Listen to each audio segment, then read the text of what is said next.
So ఇప్పుడు మనకి వాతతత్వం అధికంగా అంటే ఎంత శాతం ఉండాలో అంత శాతం కంటే ఎక్కువ ఉంటే దాన్ని కలిగే నష్టాలు ఏముంటాయి మన శరీరానికి? అయితే శరీరం లోపల వాతము ఏ పరిస్థితుల్లో ఉందని ఫస్ట్ మనం తెలుసుకోవాలనేసి అంటే ఇంతకుముందు మీకు మనం ప్రశ్నించేదానికంటే ముందు మనం చెప్పాను దీని గురించి.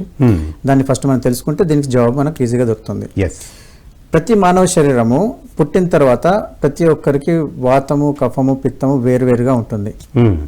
ఇక చెప్పచ్చు వారి యొక్క కర్మానుసారంగానో లేకపోతే తల్లి యొక్క గర్భంలో ఉన్నప్పుడు ఆయన తల్లి ఉన్న పరిస్థితుల్ని బట్టి ఆ వాత కఫ పిత్తాలు అనే ప్రభావం పడుతూ ఉంటుంది. అందుకోసం ఏం చేస్తారు, అమ్మ గర్భవతిగా ఉన్నప్పుడు భగవద్గీతని వినిపియండి, కొట్లాటలకు దూరం ఉంచండి, హింసకు దూరంగా ఉంచండి, చదవాలి, మంచి మాట్లాడాలి, చేయాలంటారు. ఎందుకు అంటే ఆ పిల్లోడి పైన ఆ ప్రభావం పడుతుంది అన్నట్టు. ఆ ప్రభావం పడ్డప్పుడు ఏమవుతుంది అనేసి అంటే వీడి యొక్క వాత కఫ పిత్తాలు ఏవైతే ఉన్నాయో వీటిపైన మార్పు వచ్చేస్తూ ఉంటుంది. అది ఎప్పుడు కడుపులో ఉన్నప్పుడు. అప్పుడు అమ్మనేం చెప్పారు, ద్విహృదయినిగా చెప్పారు. ద్విహృదయిని అంటే ఒకే శరీరం లోపల రెండు హృదయాలు కలిగి అని అర్థం. ద్విహృదయిని అని అంటారు. ఇది ఎవరున్నారు అని అంటే ప్రపంచంలో ఒకే ఒకరికి ఉన్నది ఏంటంటే ఆ తల్లికే ఉందన్నట్టు. ఇక మరి ఎవరు చేయలేరు ద్విహృదయిని అనేసి. అంటే ఒకే కడుపులు ఇట్లా. ఇది మన మానవులకు సంబంధించి మాట్లాడుతున్నాం. మళ్ళీ కొందరు వేసే లాజికల్ క్వశ్చన్స్ ఎలా ఉంటాయంటే మళ్ళీ జంతువులకు వెళ్ళిపోతారు. ఇక అది వేరు సబ్జెక్ట్. సో మనం దీనికి స్టిక్ అయి ఉందాం. అయితే పుట్టిన తర్వాత ఏదైతే నాడి ఉంటుందో అట్లా నాడి మరి ఉంటే అతని స్వభావం ఏంది, లక్షణాలు ఏంటిది, ఆయన ఎలా ఉంటున్నాడు, వారి జీవితంలో ఎలా ఉంటున్నది, ఎలా గడుస్తున్నది అనేసి లెక్కలు వేసుకుంటారు.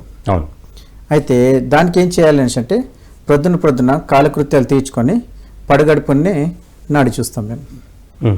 అది చూసినప్పుడు ఏం చేస్తామంటే మగవారికి కుడి చేతు, ఆడవారికి వచ్చేసేసి ఎడమ చేతు.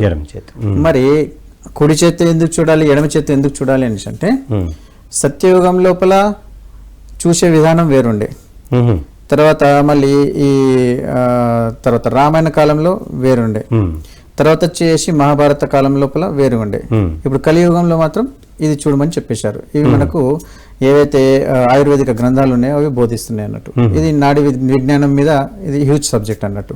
దాని గురించి చెప్పాలంటే ఇంకొంచెం మనం ఇంకో వేరే వెబ్సైట్ లో మనం చెప్పేసుకుందాం. అయితే మనం దీనికి స్టిక్ అవుతాం. అయితే దీని లోపల మనం ఏం చేస్తాము అనేసి అంటే వాత కఫ పిత్త వీటిని మనం టచ్ చేస్తాం. అయితే ఇది టచ్ చేసినప్పుడు ఎలా ఉంటుంది అనేసి అంటే 3 నాడులు మనకు కొట్టుకుంటా ఉంటాయి చేతులు. అది కొట్టుకున్నప్పుడు ఆ కొట్టుకునే విధానాన్ని బట్టి వారి యొక్క ఈ 3 భాగాల లోపల ఎక్కడ ప్రాబ్లం ఉందో ఫస్ట్ ఐడెంటిఫై చేస్తాం. వాత కడుపు కిందికి భాగం లోపల అండ్ ఆయన డైజెషన్ ఎలా ఉంది, పిత్త అంటే ఎంత రేంజ్ లోపల అది బడకాయించింది, తర్వాత కఫ ఎంత ఉన్నది దాని గురించి. ఆల్మోస్ట్ ఆల్ గా కఫ ఎవరికి దొరకదు. దొరికింది అనేసి అంటే అతనికి తలకు సంబంధించేసి, మెడకు సంబంధించి, ఛాతికి సంబంధించేసిన సమస్యలు ఉన్నాయని మనం గుర్తించాలి. తర్వాత వచ్చేసి పిత్తానికి సంబంధించేసి అంటే తీవ్రత కొట్టుకున్నది అనుకోండి, అతనికి తిండిలో ప్రాబ్లం ఉందని అర్థం, కాన్స్టిపేషన్ లో ప్రాబ్లం ఉందని అర్థం. ఇది వాతకు సంబంధించి చూస్తే శరీరం లోపల వాయు యొక్క స్థానము కరెక్ట్ గా ఉన్నదనుకోండి, దాని యొక్క గతి పర్ఫెక్ట్ గా ఉంటుంది. దాని యొక్క గతి లోపల కొంచెం మార్పు వచ్చింది అనేసి అంటే ఆ వాయువుకి ఆటంకం ఏర్పడుతుందని అర్థం. శరీరానికి వాయువు ఇన్ అండ్ అవుట్ అవుతా ఉంటుంది. మరి ఇన్ అండ్ అవుట్ అవడానికి ఎన్ని దారులు ఉన్నాయి మనం చూస్తా ఉంటే ముక్కు, నోరు అండ్ గుదర భాగం, ఇట్లా నవరంధ్రాలు ఉన్నాయి. ఇన్ అండ్ అవుట్ మనము తీసుకోవచ్చు. కాకపోతే దానికి ఏముంటుంది అనేసి అంటే పర్టికులర్ గా కర్ణభేరి ఉండడం వల్ల ఒక్కొక్కసారి గట్టిగా అన్నాం అనుకోండి మన చెవులు కరెక్ట్ అంటాయి, మళ్ళీ క్లోజ్ అయిపోతా ఉంటాయి. అది ఎందుకు అవుతుంది అనేసి అంటే మన యొక్క ఊపిరి పీల్చుకోవడం వల్ల అన్నట్టు. అయితే ఇది మనకు కఫ భాగంలో వస్తుంది కాబట్టి మ్యూకస్ ఏదైతే కఫతత్వం ఏదైతే ఉందో దాని వల్ల మనకు చెవులు పట్టుకోవడము, ఒక్కొక్కసారి చెవులు గుయ్యి అని అనడము, రింగ్స్ రావడము, ఇవన్నీ జరుగుతూ ఉంటాయి. దానికి ముఖ్య కారణం ఏంటిది అనేసి అంటే మెడల లోపల వాతం ఆగిపోవడం, అంటే వాత ప్లస్ కఫం వీటి యొక్క మిశ్రమం వల్ల వచ్చిన ప్రాబ్లం అన్నట్టు. ఈ మెడల నొప్పులు, కీళ్ళ నొప్పులు ఇలా. అయితే మళ్ళీ ఇంకోటి ఎక్కడ వస్తుంది అనేసి అంటే మళ్ళీ కిందికి భాగంకి వచ్చేస్తాము. దేనికి వచ్చేసాం మనం మళ్ళీ పిత్తంకి వచ్చేసిన తర్వాత ఇక్కడ ఏమవుతుంది, శరీరం లోపల డైజెషన్, తిన్న ఆహార పదార్థము నములితే బాగా నోట్లోనే మనకు 50% అరిగిపోతుంది. మిగతాది దాన్ని మనం మింగినాం అనుకోండి, మిగతా 50% కడుపులో, మళ్ళీ మిగతా పర్సెంటేజ్ వచ్చేసి పెద్ద పేగులు చిన్న పేగుల లోపల చేసుకుంటూ వెళ్ళిపోవాలన్నట్టు. ఈ పద్ధతుల్లో పోతే శరీరంలో కావాల్సినంత బలం మనకు వస్తుంది. ఇక షుగర్ లాంటి వ్యాధులు ఇవన్నీ రావద్దు అనేసి అంటే వాడు కరెక్ట్ గా గోరువెచ్చటి నీళ్ళు తాగుతూ శరీరంలో ఉన్న నోరుతోని అన్నం తింటాడు కదా, నమలాలి బాగా. ఓకే, మరి నమలే విధానం కూడా మనకు తెలవాలి. ఇక్కడ నమలే విధానంలో ఎలా ఉంటుంది అంటే ఈ ఫింగర్ కి ఈ రేఖ ఉన్నంత ముద్ద తీసుకొని బాగా నమలాలి. పిత్తము మరియు కఫము కట్ చేసింది అనుకోండి, అప్పుడు ఏమవుతుంది మీకు శరీరం లోపల సర్ది దగ్గు ఇలాంటివి వస్తాయి అన్నట్టు ఇవి. అయితే వేడి పెరిగినప్పుడు ఏమవుతుంది, ఆటోమేటిక్లీ కఫం ఏం చేస్తుంది అంటే దాన్ని చల్లార్చడానికి ప్రయత్నిస్తుంది. అప్పుడు ఏమవుతుంది మీకు సర్ది అవుతుంది. అందరూ ఏమనుకుంటారు సర్ది అనేసి అంటే చలువ అనుకుంటారు. కాదు, మీ యొక్క బాడీ లోపల అగ్ని విపరీతంగా పెరగడం వల్ల దాన్ని చల్లార్చడానికి ప్రయత్నిస్తే మీకు వచ్చింది సర్ది. మీకు సర్ది కాదు, మీకు పిత్తం పెరిగింది అని అర్థం అక్కడ. సో మనం ఏం చేయాలి అని అంటే ఇక్కడ మీ యొక్క పిత్తాన్ని మీకు బ్యాలెన్స్ చేయాల్సి వస్తుంది. తర్వాత చేసి మనం వాతం గురించి చెప్పుకుందాం. ఇవన్నీ కొంచెం కొంచెం చెప్పుకుని వెళ్దాం మనం. ఇక వాతం, తిన్న ఆహారము సరిగ్గా అరగకపోయింది అనుకోండి, దానిలో పెలికించి టాక్సిక్లు విడుదలవుతాయి. ఆ టాక్సిక్ ని మనం వాతంగా అనుకోవచ్చు. అంటే బ్యాడ్ బ్రెత్, బ్యాడ్ గాలి అనుకోవచ్చు, బ్యాడ్ ఎలిమెంట్ కింద వెళ్ళిపోతుంది. అది సక్రమంగా ఉంటే శరీరం లోపల జరగాల్సిన విధులన్నీ ప్రాపర్లీ జరుగుతాయి. ఉదాహరణకు బీపీ అండ్ లో బీపీ. ఇవేంటి, వాతం కరెక్ట్ ఉంటే మీ శరీరంలో పంపింగ్ కరెక్ట్ జరుగుతుంది. ఈ యొక్క గాలి యొక్క తీవ్రత ఎక్కువ తక్కువ అయింది అనుకోండి, ఎక్కువైపోతే ఏమవుతుంది, బీపీ పెరుగుతుంది. ఈ యొక్క వాతం యొక్క ప్రవృత్తి పడిపోయింది అనుకోండి, లో బీపీ అవుతుంది. అయితే వీటిని మనం వివిధ రకాలుగా పోల్చుకుంటూ ఉంటారు. కొందరు ఏం చేస్తారని అంటే రక్తంలో అది లేదు ఇది లేదు ఇవన్నీ చెప్పుకుంటూ ఉంటారు.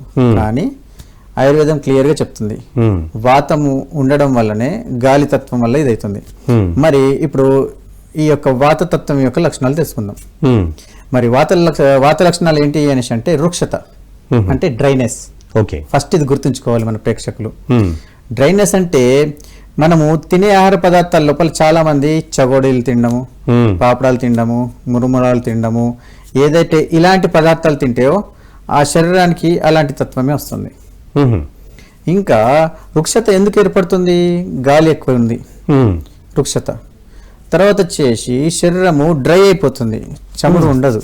ఓకే, అంటే ఇక్కడ ఏం జరుగుతుంది, శరీరం లోపల ఆ యొక్క చమురు లేకపోవడం అన్నట్టు, చిక్కదనం లేకపోవడం, గ్రీజినెస్ లేకపోవడం, ఇది వృక్షత. ఈ వృక్షత ఉంటే ఏమవుతుంది అనేసి అంటే శరీరంలో జరగాల్సిన క్రియలన్నీ ప్రాపర్లీ జరుగుతూ ఉంటాయి. ఈ వృక్షత మూలంగా ఏమవుతుందంటే కొంతమందికి ఈ పిత్తము ప్లస్ వాతము ఇది విపరీతంగా అయిపోయేసి యాసిడిక్ లెవెల్ పెరుగుతుంది అన్నట్టు. యాసిడిక్ అంటే పిహెచ్ లెవెల్ మనము ఒక స్కేల్ పెట్టుకుంటాము.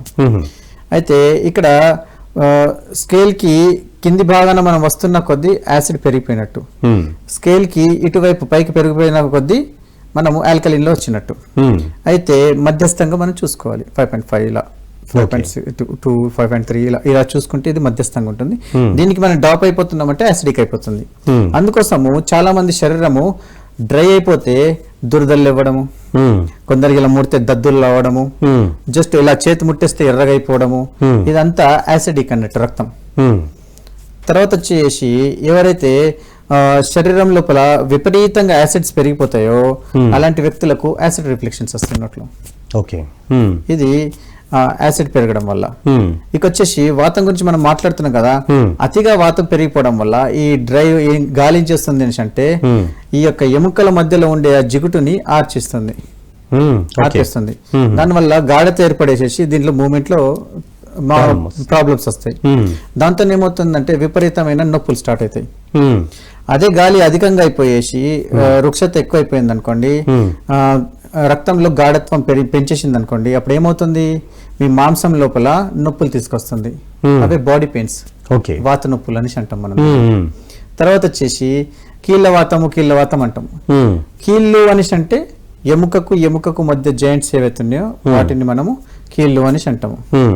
మరి ఈ కీళ్ళు ఎలా ఉంటాయి అనేసి అంటే శరీరం లోపల ప్రతి భాగాన్ని కదలడానికి మరియు ఈ యొక్క చర్మం ఉన్న ఈ వ్యవస్థకు ఒక రూపం తేవడానికి ఏర్పడిన అస్థి. ఎముకలు అంటే అన్నట్టు. స్కెలిటన్ స్కెలిటన్ అయితే స్కెలిటన్ కి మధ్యలో ఏదైతే అతుకులు ఉన్నాయి చూసారా, ఆ అతుకుల మధ్యలో ఉండే ఆ చిక్కదనం ఉంది చూసారా, అది వచ్చేసి మనకు ఇది కఫం కిందికి వస్తుంది, జిగుటుతనం. ఇది ఒకవేళ డ్రై అయిపోయింది అనుకోండి, ఈ గట్టిదనం వల్ల ఆ యొక్క కీళ్ళ లోపల మూమెంట్ అనేది జరగదు అన్నట్టు, ఆ ఫ్లెక్సిబిలిటీ మూమెంట్ ఉండదు. అది ఎప్పుడవుతుంది, మనం తిన్న ఆహార పదార్థం సరిగా అరగకపోయేసరికి టాక్సికేషన్ పెరిగిపోయేసి ఇలా అవుతుంది. ఇక వచ్చేసి కీళ్ళవాతం గురించి మాట్లాడుతున్నాం. ఎప్పుడైతే డ్రై పెరిగిపోయేసి దాంట్లో మూమెంట్ జరగకపోయింది అనుకోండి, అప్పుడు ఏమవుతుంది, ఆ యొక్క ఎముకకు మధ్యలో రాపిడి జరుగుతూ ఉంటుంది. ఓకే, అది ఇక మనం చెప్పుకుంటా పోతే ఇక ప్రశ్నల వర్షం మనకు కురుస్తూనే ఉంటుంది. ఇక వచ్చేసేసి శరీరం యొక్క పోక్చర్ చూసుకోవడం, మరి దాంతోపాటు నాభి చికిత్స మనం చెప్పుకుంటా ఉంటాము. ఏమైతుందని అంటే శరీరం యొక్క సమస్థితి లేకపోవడము మెయిన్ ప్రాబ్లం. ఓకే, ఎందుకు అని అంటే శరీరం యొక్క సమస్థితి అనేది నాభి ద్వారా మనకు ఉంటుంది. ఎప్పుడైతే శరీరము సమస్థితికి రావాలి అని అంటే మనం చూసుకోవాల్సి వస్తుంది. అప్పుడు మనం ఏం చేస్తాము, చేతుల్ని 2 పెట్టుకొని మనము నాభిని చెక్ చేసుకోవాలి. మొదటి 3 రేఖలు ఈవెన్ గా ఉండాలి, తర్వాత ఈ 4వ రేఖ వచ్చేసి ఈవెన్ గా ఉండాలి. ఇలా పెట్టుకొని మనం చూస్తాం అన్నట్టు కడుపు దగ్గర. ఎప్పుడైతే 4 రేఖలు సమానంగా ఉంటే మీ యొక్క నాభి స్థానం బాగున్నట్టు లెక్క. ఆ నాభి స్థానం జరిగిపోతే కొంతమందికి మలబద్ధకము, ఇంకొంతమందికి మోషన్స్ విపరీతంగా రావడము, ఇలా కడుపులో నొప్పి రావడము, అంటే ఎన్ని మీరు రిపోర్ట్స్ తీసినా కానీ నార్మలే వస్తుంది, కానీ కడుపు నొస్తా ఉంటుంది, విపరీతంగా ప్రాబ్లం ఉంటుంది, నిద్ర రాదు, డైజెషన్ ప్రాబ్లం వస్తుంది, యాసిడ్ రిఫ్లెక్షన్ అవుతుంది. ఎండోస్కోపీ చేయండి, ఏదైనా చేయండి, మీకు నార్మల్ గానే ఉంటాయి అన్ని, కానీ లోపల మాత్రం ఏం ప్రాబ్లం ఉండదు. దానికి కారణం ఏంటంటే నాభి జరిగిపోవడం.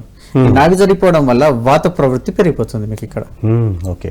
అంటే శరీరంలో జరిగే చర్యలకు విపరీతమైన ధోరణి లోపల ప్రెషరైజ్ పెరిగిపోతూ ఉంటుంది.